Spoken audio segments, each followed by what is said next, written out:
2 problems. One problem is going to be a little different, and then one problem should completely review what we were applying on Friday. Okay? All right, so first problem here says a parabola contains the points -2, -4, 1, -1, 3, 11.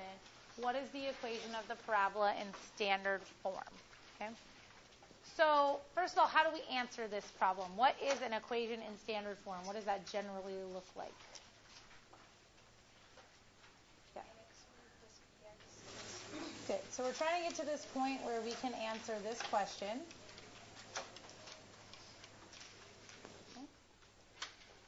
With the information they gave us. Now, we can get standard form from vertex form, okay, if we multiply it all out and everything. But vertex form is only easy to build if you know you have the vertex and then you have some other point. Have they informed us that any of these are the vertex point? No. Okay. Are any of them sitting at like the same y value so you can say, oh, the one in the middle of them must be the vertex point? So like, no, we have one sitting at -4, -1, and 11. So we don't have any points on the parabola that are at like the same level as far as the y-axis goes where we can say, oh, the vertex is in between them. Okay? So we don't really have any idea about where the vertex is. So what was the strategy that we took on our last homework assignment when we had to write an equation and they gave us points that we knew belonged to that shape? And we talked about we could do it with lines, and then we did it in our homework problem with a vertex form where they had filled in a little more information, but then they had still given us like an equation with a lot of stuff missing and a couple points that our parabola crossed through. So what did we say was a good strategy? If you know the points belong in the equation, what can you do with those values?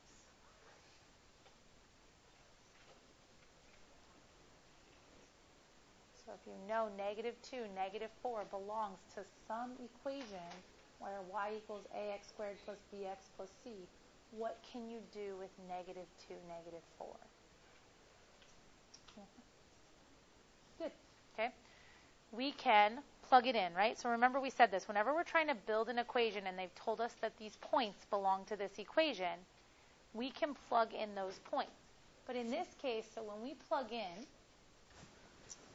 -2, -4, that means when you take an equation, -2 goes in for x at the same time -4 goes in for y. I don't know any of the values in my equation for a, b, and c. So I'm just taking this as it looks, and I'm going to plug -2 in for x at the same time I plug -4 in for y.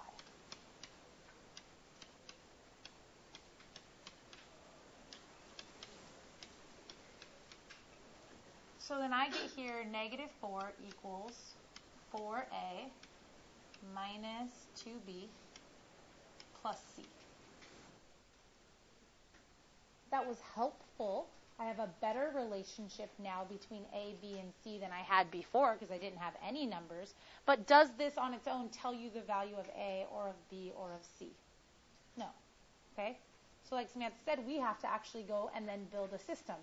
So this wasn't enough information on its own, but they gave us another point. They say the point 1, -1 also belongs on this parabola. So we can do the same thing with that point.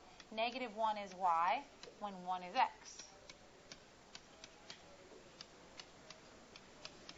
Okay, and so that gives us -1 equals a plus b plus c.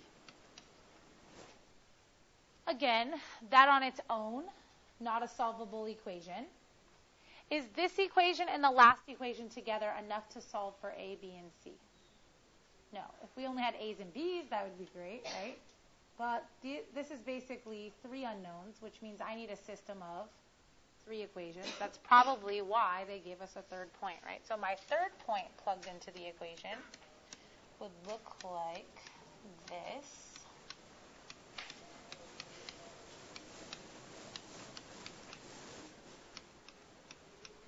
So 11 equals 9a plus 3b plus c. So none of these on its own solved for a, b, or c, but I now have a system of 3 equations with 3 unknowns, a, b, and c. What do you guys want to do to solve this? Somebody tell me what you want to do. Savannah? Okay, let's do elimination. Let's call this, just so we can communicate about them clearly, we'll call that the first equation, the second equation, and the third one. So if we're going to do elimination, who wants to tell me what they would like to go and eliminate first? Michelle? Okay, so she's going to focus on C. So let's say I take the first and the second equation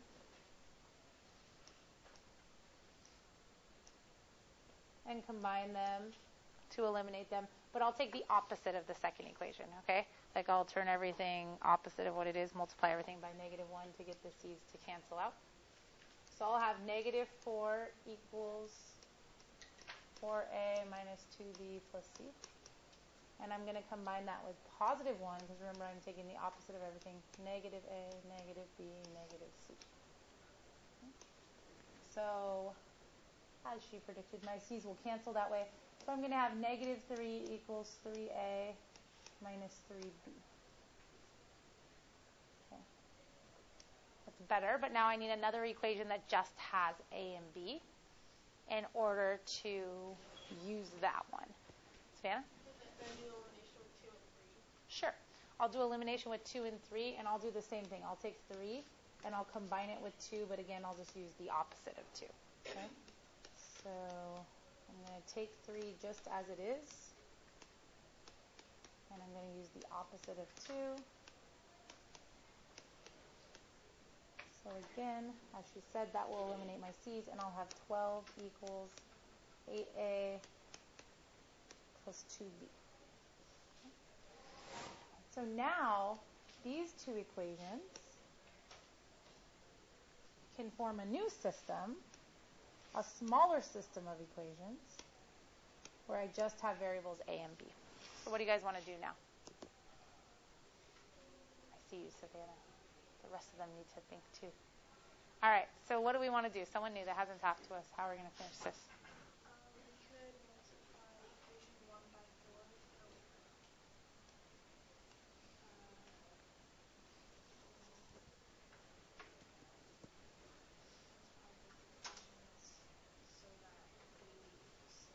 Perfect. So we can multiply both equations so that b equals 6, which means I'll multiply this one by a 2, and I'll multiply this one by a 3. Okay? And then what that's going to give me is that's going to give me -6 equals 6a minus 6b. And then here that's going to give me 36 equals 24a plus 6b. And when I combine those together, I'm going to get 30 equals 30a. So a is going to be 1. Now that I know that a is 1, what am I going to do? Ashley? You can plug a into one of the circle equations. Good. So I'm going to plug a into one of these. I'm going to take this one. The numbers are a little, I don't know, that's appealing to me this morning. All right, so I'm going to have -3 equals 3 minus 3b. I'm going to subtract 3 from each side, so I'm going to have -6 equals -3b. So b is going to equal 2. And now I'm going to take a and b and plug them back into one of my equations that I came up with at the beginning to find c. I'm going to use this one. Okay. So -1 equals a, which was 1, plus b, which was 2, plus c. So -1 equals 3 plus c, so c is equal to -4. Okay. So what was I trying to do in this problem?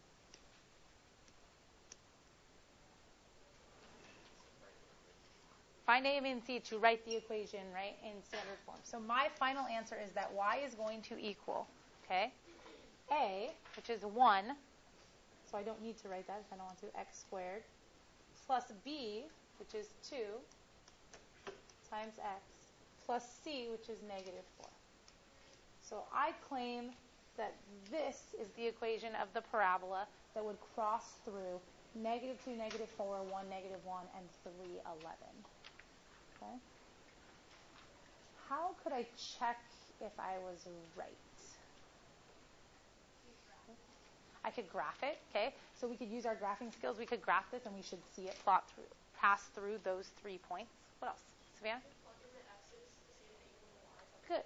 Okay, remember, a point on a graph says I plug in this x, I get this y. I should be able to plug in each of those x's and get the y that goes with them as their ordered pair. Okay. Is this all right with everybody? This is why we had to learn systems of 3 equations and 3 unknowns. See? Okay. All right. So this is how we can write the equation of a parabola if we have no information at the beginning but 3 points. The ones you saw on prior homework, you had some information, right? They either already had something in the equation or you had a graph where you could clearly see the vertex. In those cases, it's simpler to use the vertex form because they were either giving it to you or they were giving you a picture where you could pull out the vertex very quickly and then you could just plug in a point later to find the A. This is like if we have nothing else but the 3 points and we can't establish the vertex, this is where we would go. All right. The second thing we're going to look at is an example to work on what we went through on Friday. Okay? All right. So this table shows a meteorologist's predicted temperatures for a day in Baltimore, Maryland. Okay. So we're going to do what we did with the ball toss in order to answer these questions because the first question says, what is a quadratic model? A quadratic model is the equation for the data. Don't draw me the scatter plot, okay? The scatter plot is the graphical way that the data looks, but the model is the equation because they're saying that equation that is shaped like this on a graph models what we're seeing from the data, okay? So when they ask for a model, they're asking for the equation. And then we're going to use our model to predict the high temperature for the day. At what time does the predicted high temperature occur? We're going to figure that out. Okay? So first thing we're going to need to do is put in the data. Before we do so, with time of day, it's a little bit tricky. We can't tell our calculator 8:52 and then later tell our calculator 8:58. These 8s mean different things to us because we know how to tell time, right? 8 a.m. means it happened earlier, and 8 p.m. means it happened later. But if you put 8:52 and 8:58 in the calculator, it's going to plot 8:52 and 8:58, okay? And they're going to be lined up together. Jordan? Yeah, so military time is a good solution for this. If you're not aware of that, midnight is like 0, and then like 1 a.m. is 1, 2 a.m. is 2, 3 a.m. is 3, etc., all the way to 12. But then instead of going back to 1 after 12, it goes to, so like 1 p.m. is 13, 2 p.m. is 14, 3 p.m. is 15, etc., and then you get all the way through your 24 hours or to 0 of the next day, okay? So that means that this would still be 8, okay? And this would still be 11, but what would 2 be? 14, okay? So 12 is 12, and then 1 is 13, 2 is 14. What would 5 be? 17, okay? And then 8, 20, and then 11, 23. Okay? So we're going to enter our data in this way. 8, 52, 11, 59. That way when we see the calculator's scatter plot, if we look across, we'll see it like we would expect to see it for time of day. Okay? So go ahead and take your calculators, enter the data. We're going to look at the questions you have to answer. You have to answer about a maximum temperature for the day. So you're going to want to see your quadratic on your graph. So make sure that after you enter the data and you get the equation, you store your equation in Y1. When you go to the graph, you zoom it towards your data. Okay, so let's work on all of those things. Yes?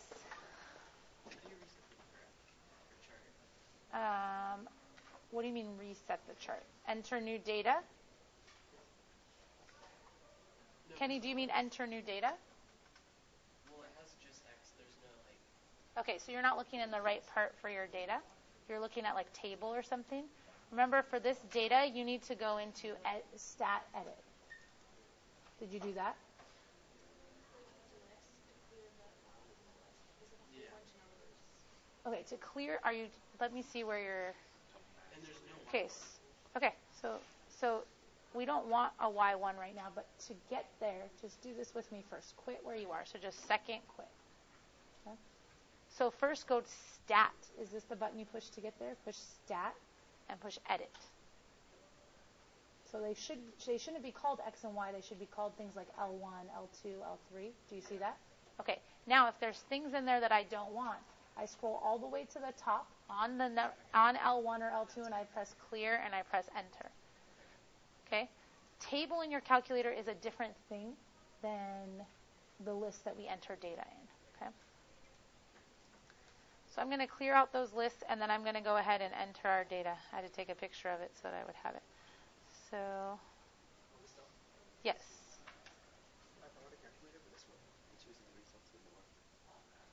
That's a new problem. Okay, thanks. I'll keep this one out. Is there another one back there, Kelvin? Yeah. Okay, good.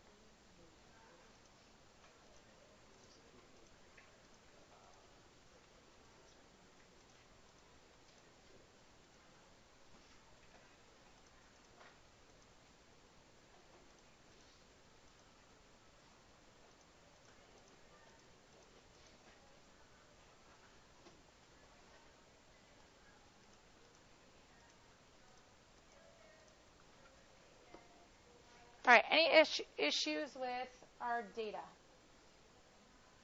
So stat edit, we can clear out list 1 and list 2. We should put this data into the lists. And you guys have the chart in front of you. Did I do well with my data? Took a picture of it and had to read it off my phone. It wasn't convenient. Okay. All right. If I want to see what the data looks like before I even run my regression, so this is just reviewing how to look at your scatter plot. How do I look at a scatter plot of this data?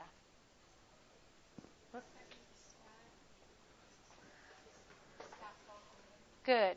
So go to your stat plot. So second, y equals. Okay. Make sure that you have a stat plot that's on that uses a scatter plot and the x list and the y list where you entered your data. Okay, just make sure that's on. All right? If it's not on, you're not going to see your data.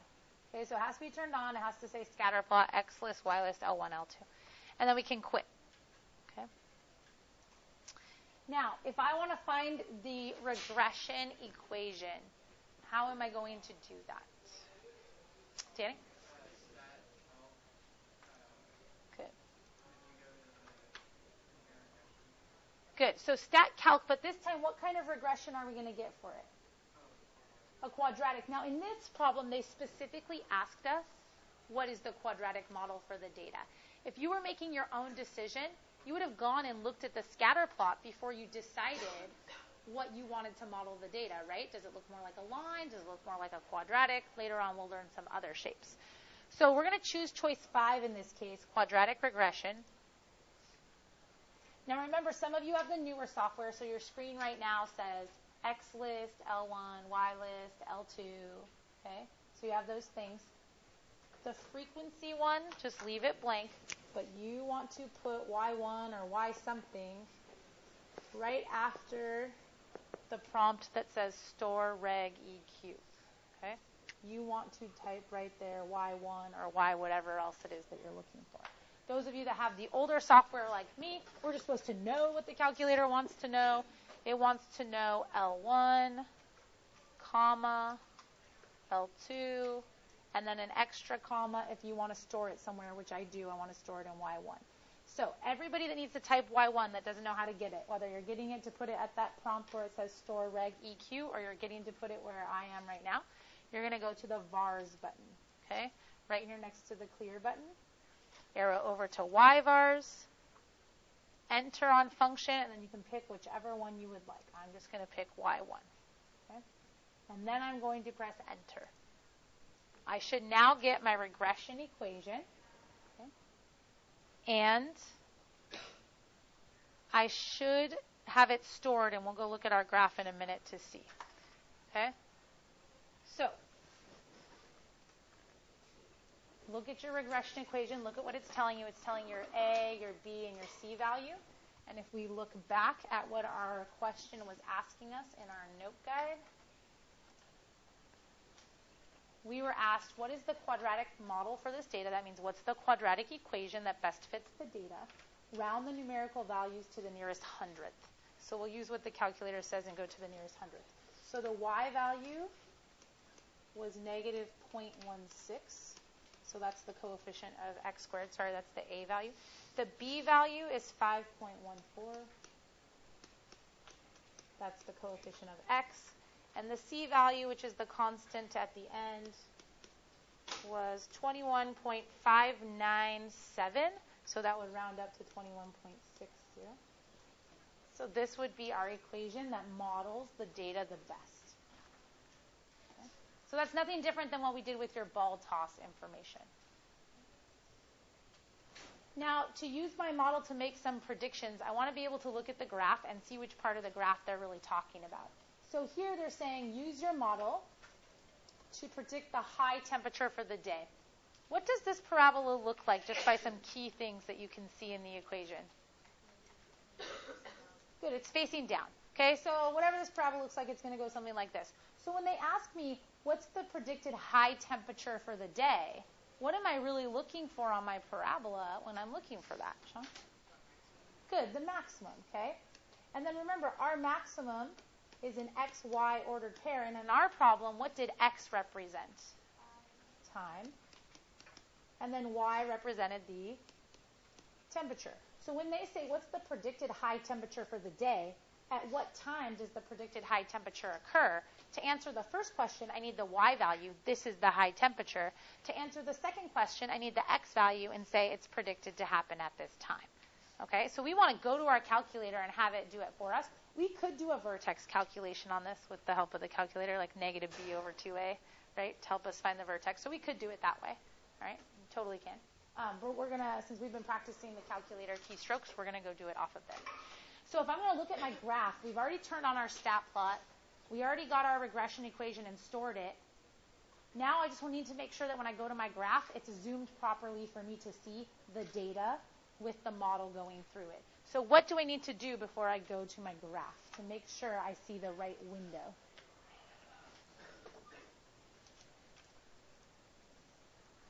So take a look. If you just hit graph right now, I don't know what you'll see there. It's not bad, I guess. Okay. It's definitely not spread out the way I want it to. I could go spread it out myself, changing the x-min, x-max stuff. But what can I do with my calculator that's handy that will automatically kind of do it for me? Danny? Good. If I go to zoom and I choose choice 9, again, this is good anytime you're building a scatter plot or you are modeling data, because choice 9 is zoom stat. So it automatically zooms it to what you had in as the data, and you can see visually what the scatter plot looks like and how well your data kind of fits with the model. Okay? Yes? So go check your y equals and see if there's something else graphed in there, if maybe you didn't store ours. Or maybe you ran a linear regression instead of a quadratic regression. But I'll check it in a second individually. All right, so who remembers how we calculate the maximum point since we've determined that's what we need to answer the question? Jason? Good. So second, and then the trace button has calc right above it. So in this case, what am I trying to calculate? Good, a maximum. So I press enter, and then remember, the calculator is going to ask you questions, and this means what you see as the maximum, mark these things for me. Mark a left boundary. So I'll just go to the left a little bit. That's to the left of my maximum. I press enter. Mark a right boundary. I would go to the right a little bit, right from my maximum, and say, okay, that's to the right. Press enter. Guess. Press enter, and it will find your maximum for you. So we have a maximum at 16, 62.76.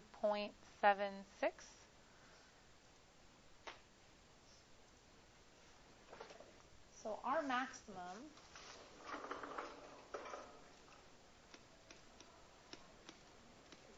this is not the answer to the question, but it is the answer to the question, right? Okay, but it's not how we would write it. So let's answer their question. Use your model to predict the high temperature for the day.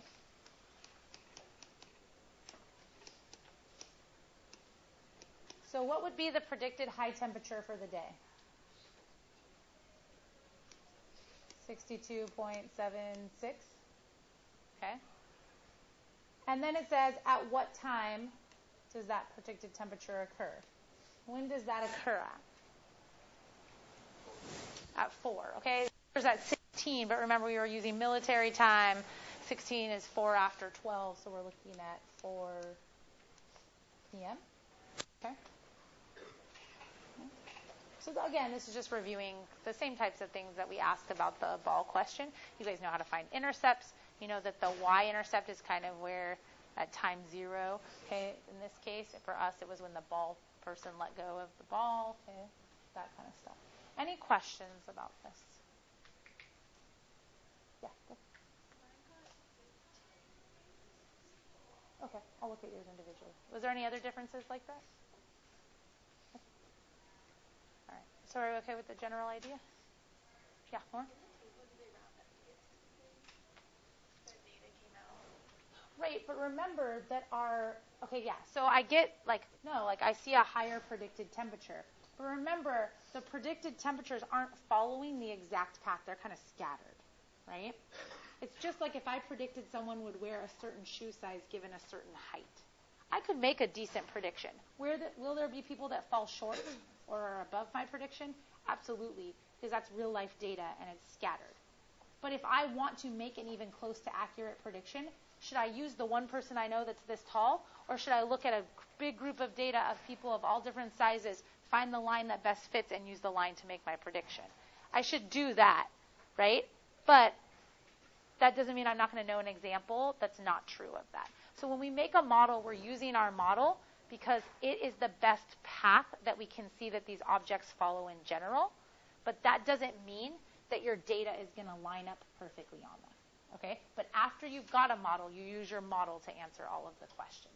Yes, Stan? Can you repeat one more time what you do after you click on the signpost, like when it says left bound? Yeah, so when it says left bound, basically put your cursor on top of what you're trying to find. Okay, like here's what I want with my eye. And when it says left bound, go a few spaces to the left, like with the arrow buttons, and then press enter. And then it should say right bound. And then do the same thing, but go to the right side of what you're trying to find and press enter. And then when it says guess, you can just press enter again. Okay? Anything else that you guys need from that?